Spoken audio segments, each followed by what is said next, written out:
Hello students, welcome to accountancy class. Today we are going to start a new chapter, Introduction to Computers. Computer वाले chapter को लेके कुछ बच्चों को doubt था कि ये टॉपिक सिलेबस से कट हो चुका है।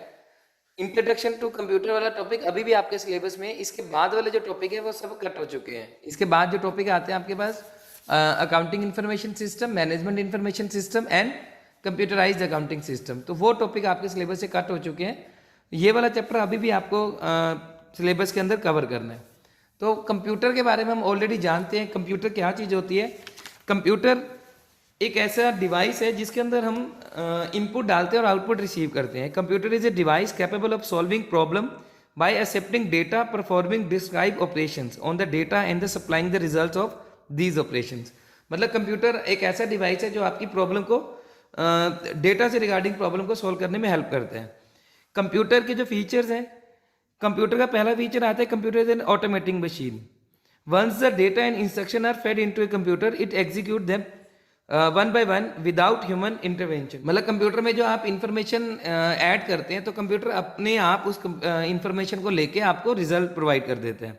मेमोरी एंड स्टोरेज, कंप्यूटर की मेमोरी एंड स्टोरेज के बारे में हम जानते हैं कि इसकी मेमोरी और स्टोरेज बहुत ज़्यादा होती है। इसके अंदर आप कितनी मर्जी इंफॉर्मेशन फीड कर सकते हैं। कंप्यूटर की स्पीड बहुत हाई होती है। कंप्यूटर की जो एक्यूरेसी है वो एक नॉर्मल पर्सन से बहुत ज़्यादा होती है। मतलब कंप्यूटर की एक्यूरेसी इतनी ज़्यादा है कि आप उसके अंदर कुछ भी जो डेटा प्रोवाइड करते हैं, कोई भी इंफॉर्मेशन प्रोवाइड करते हैं तो उसका रिजल्ट हमें एक्यूरेट मिलता है।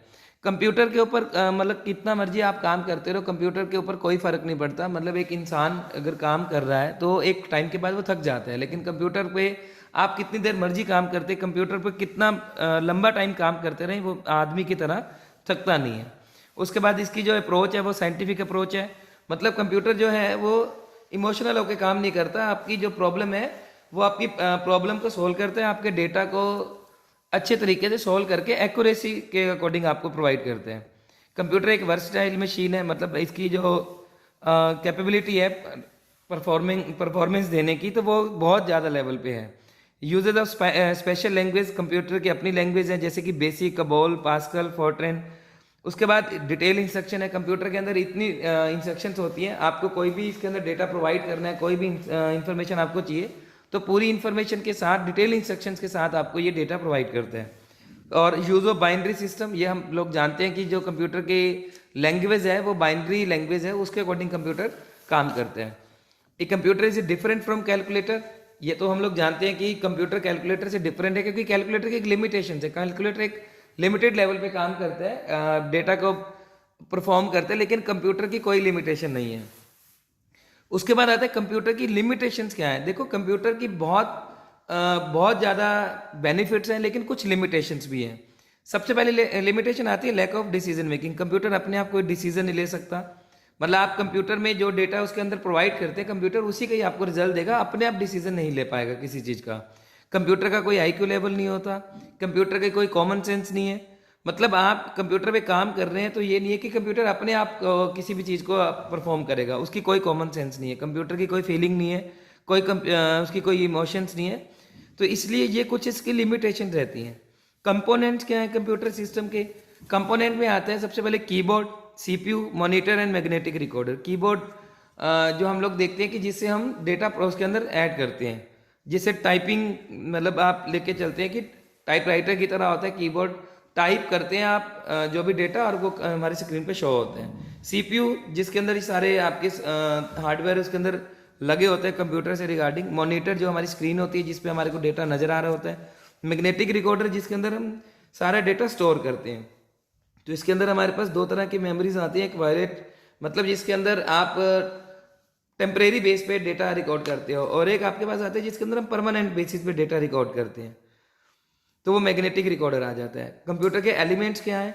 6 टाइप के कंप्यूटर के एलिमेंट्स हैं। Hardware, people, data, software, procedure and connectivity. Hardware जैसे कि keyboard, monitor, CPU, magnetic recorder, ये सब हमारे हार्डवेयर के पार्ट हैं। सॉफ्टवेयर आते हैं कि जिन सॉफ्टवेयर की हेल्प से हम कंप्यूटर के अंदर डेटा परफॉर्म करते हैं और उसको यूज़ करते हैं।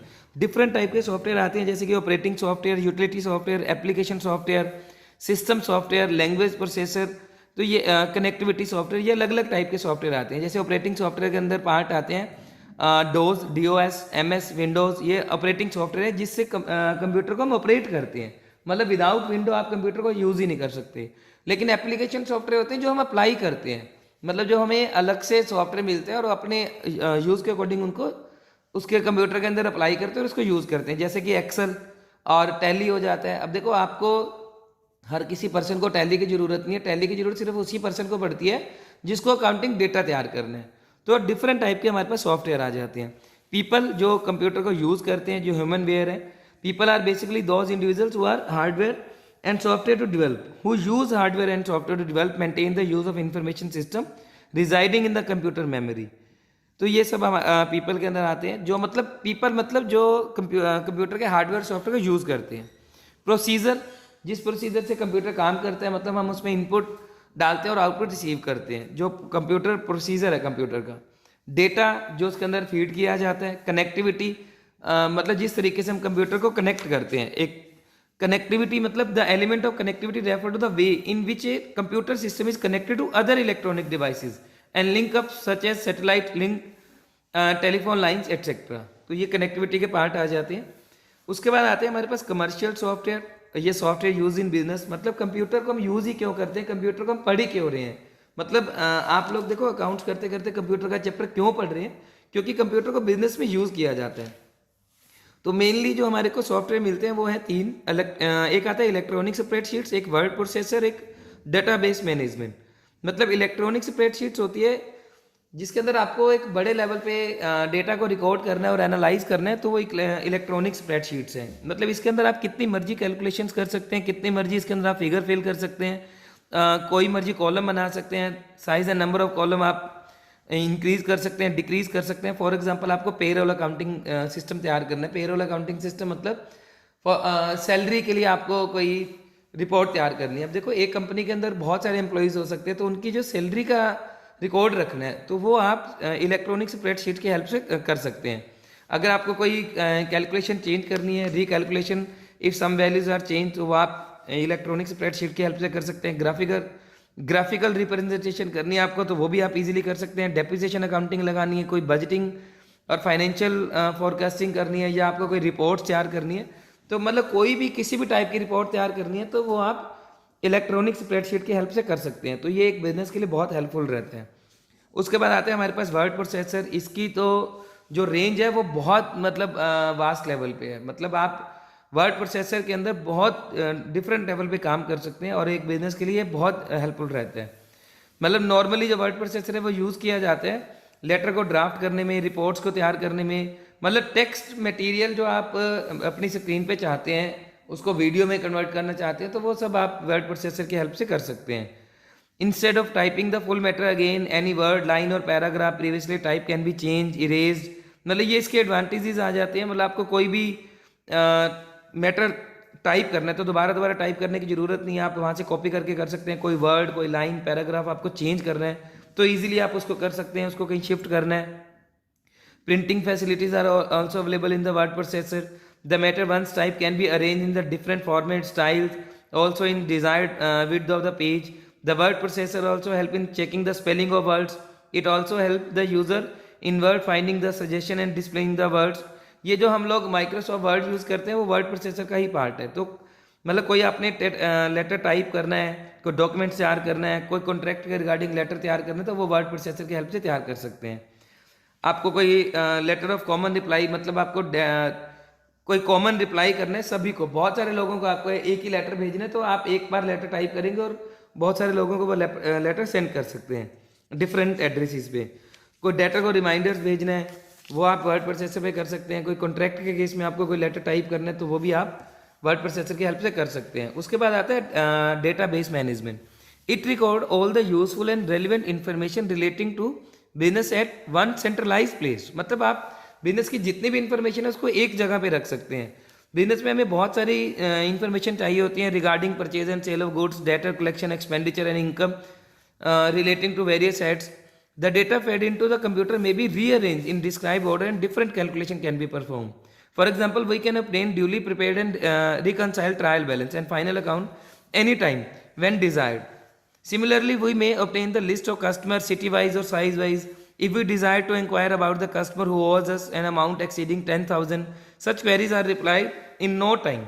मतलब आपको कोई भी इंफॉर्मेशन किसी भी तरीके से चाहिए तो आप डेटाबेस मैनेजमेंट से इजीली कर सकते हैं। इसके अंदर डेटा आपका लिंक हो जाता है और आप किसी भी तरीके की इंफॉर्मेशन वहाँ से ले सकते हैं। फॉर एग्जांपल आपको ये चाहिए कि हमारे 10,000 से ऊपर डेटर कितने हैं, तो आप एक फॉर्मूला लगा के 1 मिनट में आप उसको चेक कर सकते हैं। अगर आपको ये चेक करना है कि टोटल डेटर कितने हैं, टोटल डेटर का अमाउंट कितना है, 20,000 से ज़्यादा डेटर कितने हैं, सिटी वाइज चेक करना चाहें अगर आप, या साइज वाइज आप उनको चेक करना चाहें, अमाउंट वाइज चेक करना चाहें, किसी भी तरीके से आप इसको यूज़ करना चाहें तो डेटाबेस मैनेजमेंट आपको हेल्प करते हैं। Database management is useful in data collection, inventory control, production planning and control, preparation of budget, invoicing, preparing payrolls and in various other areas of decision making. इन जगह पे database management एक management को help करते हैं। And last में आता है role of computer in accounting. मतलब अकाउंटिंग में कंप्यूटर का क्या रोल है। Software use in accounting means computer को यूज़ किया ही क्यों जाता है अकाउंटिंग में, तो कौन कौन से हम इसके अंदर कौन कौन से इसके अंदर टास्क कर सकते हैं, कौन कौन से एरियाज हैं जहां हमें कंप्यूटर की हेल्प हो सकती है। तो सबसे पहले आता है जनरल लेजर। मतलब आप कंप्यूटर की हेल्प से जनरल लेजर तैयार कर सकते हैं, अकाउंट रिसीवेबल तैयार कर सकें, अकाउंट पेबल तैयार कर सकते हैं, इन्वेंट्री कंट्रोल। इन्वेंट्री कंट्रोल तो कंप्यूटर की हेल्प से बहुत बढ़िया तरीके से तैयार किया जा सकता है। एक बिजनेस में बहुत सारा मटेरियल लगा हुआ है, बहुत सारी मशीन्स लगी हुई हैं, बहुत सारा वहाँ इन्वेंट्री के रिगार्डिंग चीज़ें हैं, तो मतलब हमें ये चेक करना है कि बिजनेस के अंदर कितनी इन्वेंट्री है। तो बड़ी इजीली आप इसको कंप्यूटर की जो सॉफ्टवेयर है उनसे यूज़ कर सकते हैं। फॉर एग्जांपल एक कोई प्रोडक्शन यूनिट है, बहुत बड़े स्केल पे है, अब वहाँ डिफरेंट टाइप की मशीन्स हैं, इतना फर्नीचर लगा हुआ है, मतलब काफ़ी सारी ऐसी चीज़ें हैं हमारे पास फिक्स एसेट, तो हमें याद नहीं होता कि कितनी एसेट्स हैं। हम उनको अगर मैनुअली लिखना चाहें तो बहुत दिक्कत रहती है, लेकिन कंप्यूटर में अगर हम फीड कर दें और उसको किसी भी तरीके से कैसे भी चेक करना चाहें, यूज़ करना चाहें, तो बड़ी इजीली चेक कर सकते हैं। पेरोल अकाउंटिंग आती है जो सैलरी से रिलेटेड है। अगर आपको सैलरी की रिपोर्ट तैयार करनी है, पेरोल अकाउंटिंग के हेल्प से आप जो कंप्यूटर का सॉफ्टवेयर है, जो एप्लीकेशन सॉफ्टवेयर या ऑपरेटिंग सॉफ्टवेयर है, उससे हम पेरोल अकाउंटिंग तैयार कर सकते हैं। तो कंप्यूटर के बहुत सारे यूजेस हैं, इसलिए कंप्यूटर को अकाउंटिंग में यूज़ किया जाता है। तो इस चैप्टर में ये थियोरेटिकल पोर्शन ही था, ये टॉपिक आपको कवर करना है, ये चैप्टर आपको अच्छे से पढ़ना है। इसके रिगार्डिंग अगर कोई नोट्स तैयार करना चाहे तो अपनी फेयर नोटबुक पे नोट्स तैयार करके लिख सकते हैं, जो भी इसके पीछे शॉर्ट आंसर और वेरी शॉर्ट आंसर क्वेश्चन दिए हुए हैं। तो कंप्यूटर वाला चैप्टर आपका कंप्लीट हो जाता है। नेक्स्ट क्लास के अंदर हम चैप्टर 5th करेंगे रिगार्डिंग अकाउंटिंग स्टैंडर्ड्स। वो चैप्टर हमारा पहले रह गया था, तो नेक्स्ट क्लास के अंदर हम उस चैप्टर को कवर करेंगे। तो आज की क्लास आपकी यहीं कंप्लीट है।